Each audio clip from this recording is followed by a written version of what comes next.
This video is for educational and informational purposes only. The content is based on personal experiences and is not medical advice. Always consult a qualified healthcare professional for personalized medical guidance. Somatic mutation theory is no longer a credible theory to explain the origin or treatment of cancer. So once they come to know this, it will allow original thinkers to say, we got to go this direction.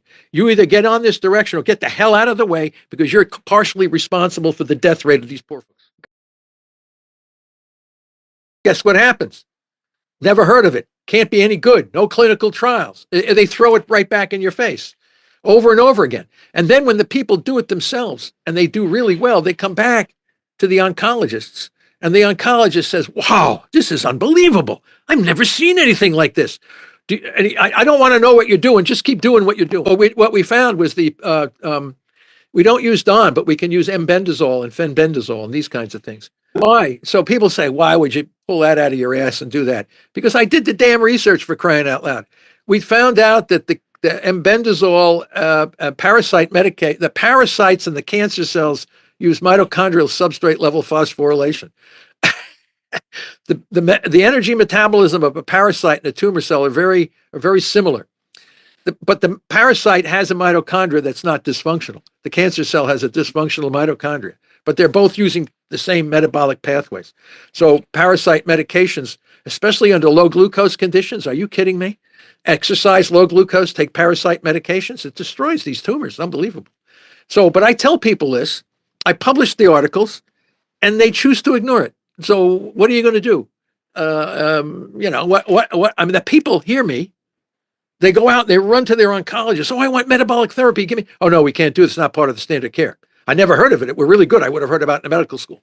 We have to retrain the entire oncology field to understand what cancer is. That's the problem. You don't have knowledgeable people. What is a guy on the street going to do? Oh my God, I have blood. I have a colon problem. I have a lung. I'm coughing up blood. What is it? He runs down to Dana-Farber, MD Anderson, Sloan Kettering, runs down to these guys, and they nuke and poison the guy. I never heard cancer was a metabolic disease. Well, for Christ's sake, man, get out of the way. You're not moving the field forward. Read the literature. If you can't understand it, I'll be happy to explain it to you if you can't understand it. And if you look at the reasons why those folks from our glioblastoma trial, the ones who did not adhere to the diet, which wasn't a bad diet, it was actually salmon and olive oil and things like this, calorie restricted. They thought that they didn't want to eat the salmon and they take the olive oil. They thought the radiation and chemo was enough. They did enough, and they all died, except one person. So that's the choice of the person. Listen, you can, it's your precious soul. If you don't want to exist on the planet, I've seen it myself. I've had spouses telling the other spouse, stop eating the carbohydrates. This woman died in the hospice with the Hershey bars all over her lap. Yes, you're 100% correct, but those are hopeless people. You can't do it. If they don't care about their soul and their existence, why should we care about it? That's why we developed the glucose ketone index calculator, which is a quantitative measure to allow the patient to know what zone they're in. So, and they could get the data off their cell phone from the Keto Mojo meter. And therefore, they will know whether or not whatever they're doing is helping or hindering. And don't forget, a lot of these chemos that we could use in very low dosages become far more therapeutic. So we don't throw out all the tools of the standard of care. We just reevaluate how they're being used. But the glucose ketone index calculator, which is we developed here at Boston College, allows the patient to know when they have low glucose and elevated ketones to a certain level, a quantitative number, 2.0 and below. As a matter of fact, we're going, and not only that, it works for preventing cancer and chronic disease, because all chronic diseases in one way or another, including cancer, involve mitochondrial dysfunction.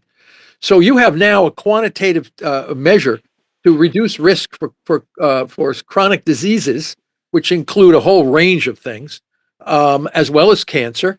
And if you want to party a little bit, where your number is going into what zone, and how long you want to live in these zones.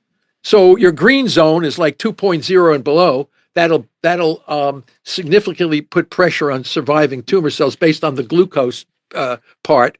But you can stay healthy. We call it the maintenance, health maintenance zone from about 2 to 12 GKI. Anything above 50, you're putting yourself in an inflammatory zone. It's a glucose ketone meter. And right now you take a prick of your finger and you take a glucose stick and you get a drop of blood and put it into the machine, the meter, the Mojo, and it reads what your glucose is in millimolar. And then you squeeze your finger a little bit more and you take the ketone strip and touch it to the drop of blood and you put that into the meter and then you push the button GKI and it gives you the ratio of blood sugar to blood ketone bodies. Yeah, well, the ping, it's just like a diabetic would do to maintain. But for cancer and chronic disease management, you can easily put yourself into these new zones. And then you would come to the realization of what you can and cannot eat. If the bread you're eating is highly carbohydrate bread, you're going to see a massive spike in your GKI, but maybe more natural complex carb breads will not do that. And everybody will be on will have their own biology, their own numbers, and they'll be always looking on their phone to see what zone they're in based on the glucose ketone index calculator. But right now, it's only done in cancer patients.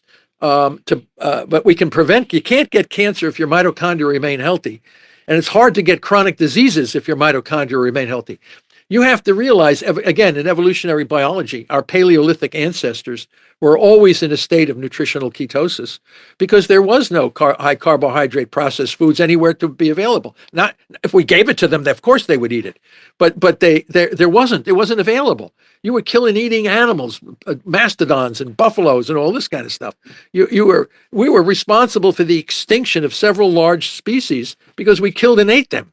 So and there's not a lot of carbohydrate in the beef liver or in the marrow of a mastodon.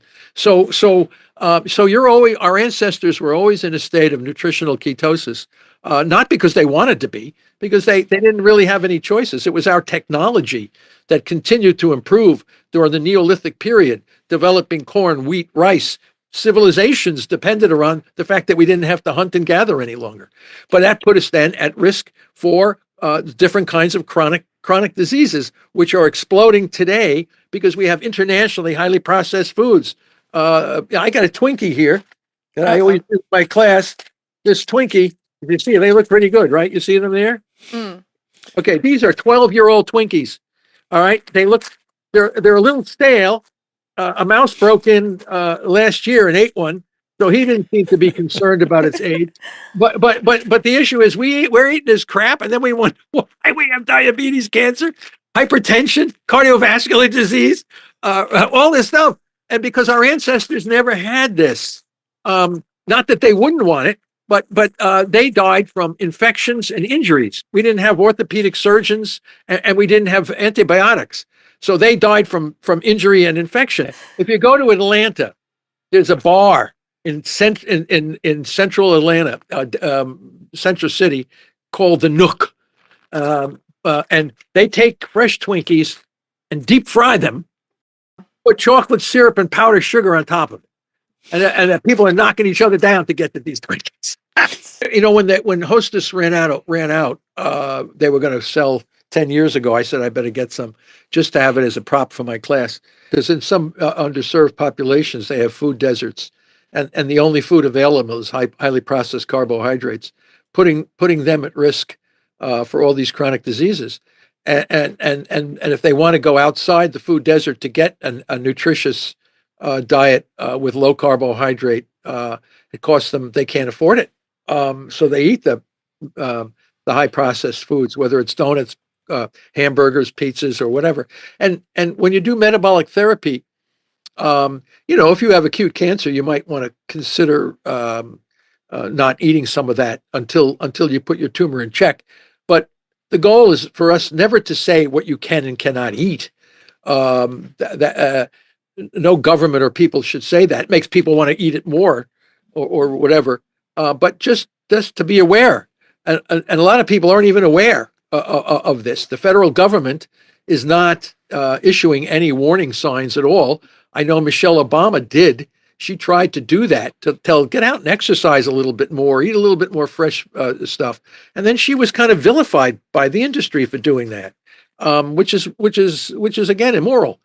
She was saying the right thing, and they kind of discounted that. But with a glucose ketone index, you can now know better, and that doesn't cost. The meter is cheap. And now we're developing free Libra. You can have these arm patches that will give you real-time blood sugar. And as the technology improves, you'll have real-time ketones, and you'll be able to do the GKI directly on your arm, so know where you are at all times. Yeah, that's true. They do. And we always say, because the ketone strips are more expensive than the glucose strips for the meter, so you can use your urine strips for the in-between times. But we're at this technology of monitoring physiological health on cell phones from arm patches and things like this, at least give people an idea to choose how they want to live and what they want to do. And if that could be integrated with coaching and folks and the medical establishment all working together, you're going to drop chronic diseases, and you're going to drop death from cancer for sure, because we can use metabolic therapy not only to prevent cancer, but once you have cancer, then we just modify the treatments in a little bit different way to kill tumor cells rather than keeping normal cells healthy. So you keep normal cells healthy, you prevent cancer, but if you have cancer, you can still use the same ketone body to replace glucose and then target the tumor cells. So it's really quite flexible. And it's all going to come down the pike, because we can't continue to live the way we're doing, and we have to modify it for the very questions and issues that you guys are raising. But without any knowledge at all and having no clue about what then everybody's lost. They don't know what to do. Can I eat this? Can I eat that? What about this? What about that? And then you run into all these charlatans who say, "Oh, take this supplement, that supplement." These guys have no clue what they're doing. You have to have some scientific credibility to know what's going on. So all of this is the future. What I'm telling you right now is the future, because we're not doing it today. Well, the tubulin hypothesis was put out, but you have to also realize that the formation of tubulins requires a lot of energy. So ATP, again, we're back to energy. Without energy, nothing can live, nothing can form, nothing can do anything without energy. We have a paper that was a bioarchives paper, and we're working on it here. We've shown that M-bendazole, which is very similar to fenbendazole, targets the ability of the cell to use sugar, glucose, and also disrupts glutaminolysis pathway, which is the glutamine. It's not as powerful as DON, but it's doing the same thing. That's what's going on with those things. The tubulin issue, because you have vincristin, which is a very toxic chemo, and that targets tubulin, and you get sick as a dog. But if fenbendazole is working because it's targeting tubulin, how come you're not so sick like you would be if you took vincristin? What is fenbendazole doing? So in India, where they did a lot of this work because of their parasites, the large number of members of their population have parasites. So there was a lot of basic research over decades on these kinds of anti-parasitic drugs. And between the Chinese and the Indians, they showed that fenbendazole and M-bendazole block glucose transporters. Wow. So you're going to inhibit a little bit on so that's going to block down glycolysis, which is cytosolic substrate level phosphorylation, one of the two fermentation pathways driving the dysregulated growth. And our new findings that we're working on next door as I speak is showing that this M-bendazole also disrupted the glutaminolysis pathway, which is the fermentation of glutamine. So we're seeing exactly what we've been saying. So why those things work is because, and then you put the patient into nutritional ketosis while you're giving these parasite medications. It works even better without toxicity. So we're working it. We published that, but it's not. It's bioarchives. It was we developed a therapy for pediatric brain cancer, which if they used it, they could. Well, we'd have. It's tragic what we're doing to these little kids in the brain with brain tumors, irradiating, hacking them apart and everything.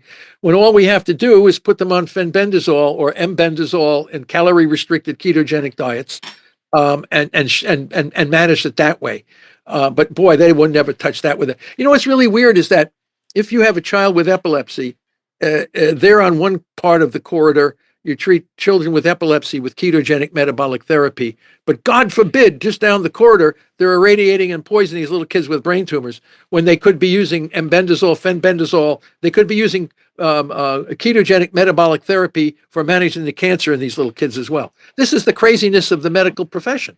It's like, what the hell? And it took years before it took the work of Jim Abrams, the movie maker, with Meryl Streep and others, to bring attention to the fact that you can manage epilepsy with diet and lifestyle issues. But no, you can't do that for cancer. This is taboo going down that direction. So, but people want to live and they don't want to be brutalized. And you got to have a knowledgeable group of people. So when you're talking about Joe Tippins, yeah, Joe used a fenbendazole, and cocktails of parasite medications work real well. But you can't make any money on that. This is old El Cheapo stuff. And don't forget, say it, revenue generation first, patient outcome second. Say it, revenue generation first, patient outcome second. Yeah, well, I think we have to, we're not against revenue generation. I just don't know how to do that. Somebody's going to figure it out. We're a very innovative species. If there's money to be made, we'll figure out how to make it. And but I'll leave it to those entrepreneur type people. Our goal is just to see how many, because if you're right, then the overall outcome should be survival with high quality of life, or program, what do they call it? Progression-free survival and overall survival should be significantly improved. I get a lot of enjoyment out of that. If I see some guy who did metabolic therapy and his physician told him, "Oh, you have 9 months to live," and he's at 5 years later because he did metabolic therapy according to our program, I feel good about that. I don't need to make $1 billion on something like that, but it lets us know we're on the right path. So I'll let somebody else figure out how you're going to make $1 billion on that. But that's their goal, because that's what we are. We're very innovative in what we can do, and how to make a buck there's always that kind of a guy. So, but you always want it to be available for the underserved people. They're getting hammered unnecessarily. The poor and underserved folks, the minority groups, and those guys, they're really being brutalized. So, and because they don't know, number one, there's an educational issue, there's an exploitation issue, there's a lot of other kinds of issues, availability of things issues. So that lets me know that if we're on the right path and we can keep people alive, it shouldn't be oh, this guy lived with a GBM for 4.5 years. Oh my God. No, that should be the standard, not the exception. So next time you go to Minnesota, go to Manny's Steakhouse. Have you been there yet? I mean, that's the biggest steaks. You're going to find tomahawk ribeyes and these big steaks. So a steak, high quality beef, again, is good for keeping low GKI, low glucose ketone index. Chicken, and you can like the people in that breast cancer, brain cancer study that you speak of. If you saw their diet, it was salmon, olive oil, a little avocado, a little bit of vegetable, but a lot of that was pretty much what it was. It wasn't so dramatically different that people couldn't eat it. You could easily substitute the salmon with a ribeye, so it all is to keep your GKI. What's going to move your GKI down in the zone, right? And if it's a big ribeye, yeah, oh wow, I can eat a ribeye. Nobody. Oh, well, I'm a vegan. Well, I don't know about the vegans. They have to work a little harder to get into the GKI.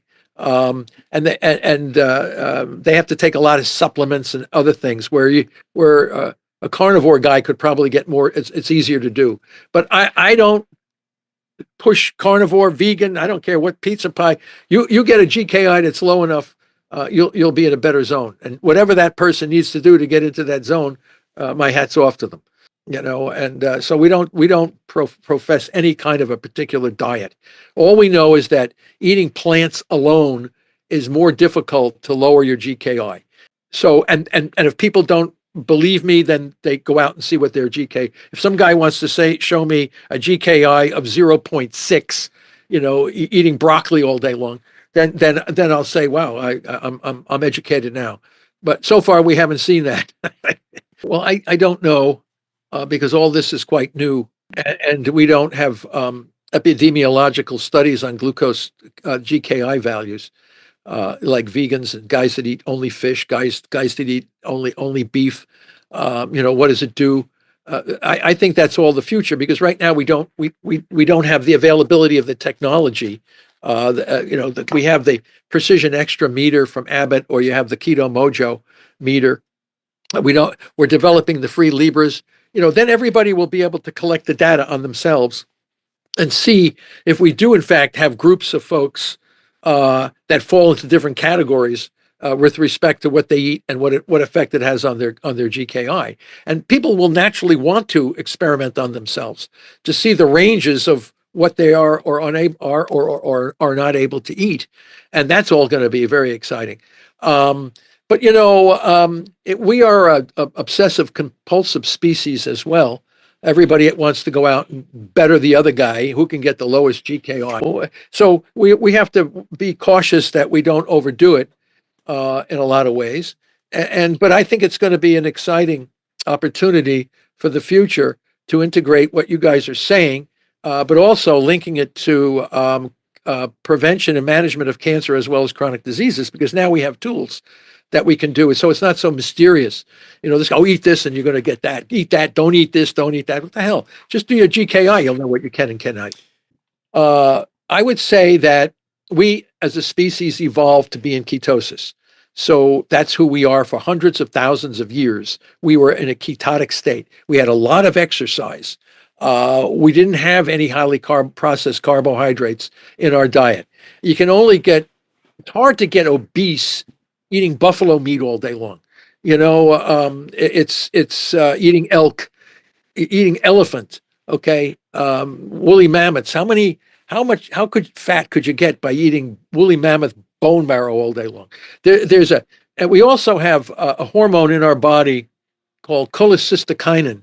It's an appetite suppressant hormone that affects the 10th cranial nerve, and it controls appetite. So when you eat a lot of protein and fat, you upregulate cholecystokinin, and you don't feel hungry anymore.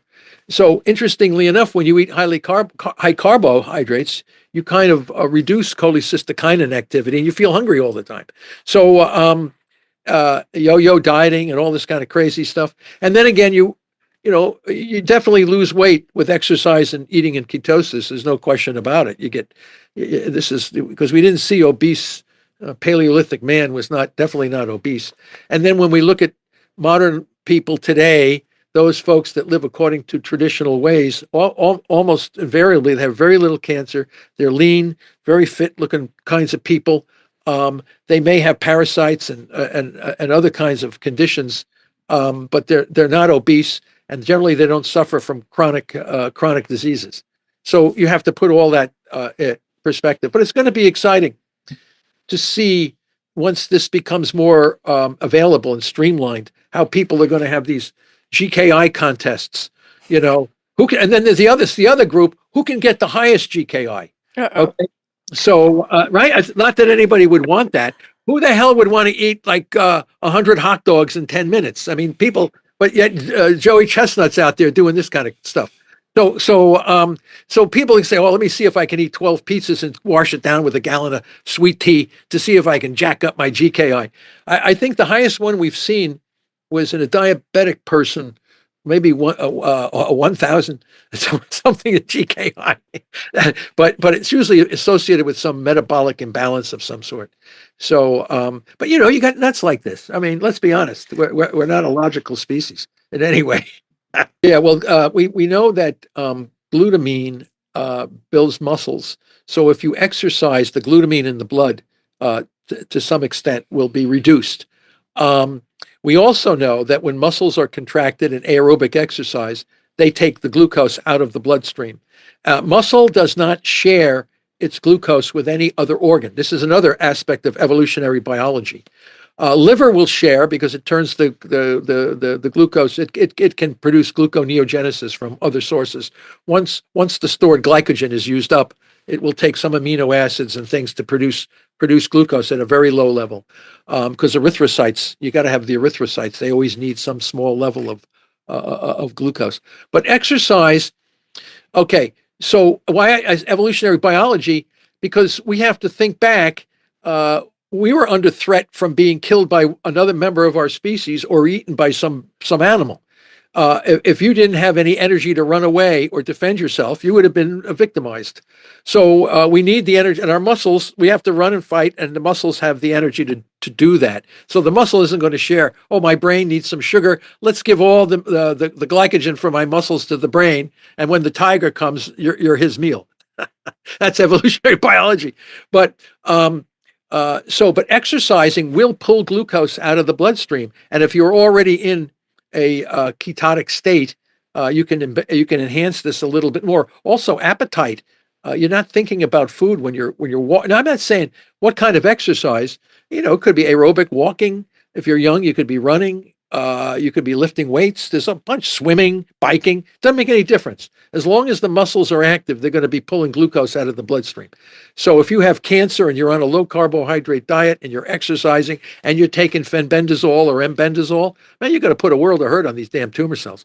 And then you elevate your ketones, which the normal cells in the brain can use, and the muscles and the heart, but not to the tumor cell. Tumor cells can't use that because they have a poor mitochondria. You need a good mitochondria to manage fatty acids and ketone bodies. So, and we interrogated all. We did all these experiments in the lab, so we know pretty much what's going to happen. See, we now know he didn't know at that time, nor did I. I didn't know what was. I mean, other than the glucose, we weren't really clear about the glutamine. Warburg himself didn't know about that. And I have no idea what that diet that Steve Jobs did to his glucose ketone index. He never measured. We didn't have it then. So we can only speculate about what happened. I don't know. We got 1,700 people a day dying. And it goes up every year. More and more diagnosis. I'm seeing a lot of young people now coming to me. Young, late 20s and mid 30s, early 40s. So I said, what the hell is going on? So clearly we have an obesity epidemic. Let's be honest. If people knew that obesity is replacing smoking as a major risk factor, but they don't know that. So there's a massive lack of knowledge, I think, on the part of the scientists who think cancer is a genetic disease, and they're constantly hunting for gene mutations that might be responsible for your dysregulated cell growth. There's a pharmaceutical industry making billions and billions of dollars coming out with immunotherapies or some other kind of therapy dependent in large part on the somatic mutation theory, which has now been undermined, discredited massively. And then you have the hospital industry, which generates tremendous revenue for radiation and chemo and this other stuff. And then you have the federal government that says cancer is a genetic disease, awarding research grants to investigators at top medical schools and science centers looking for mutations in genes that might be responsible for your dysregulated cell growth. So you have mis and disinformation at every level in the cancer industry,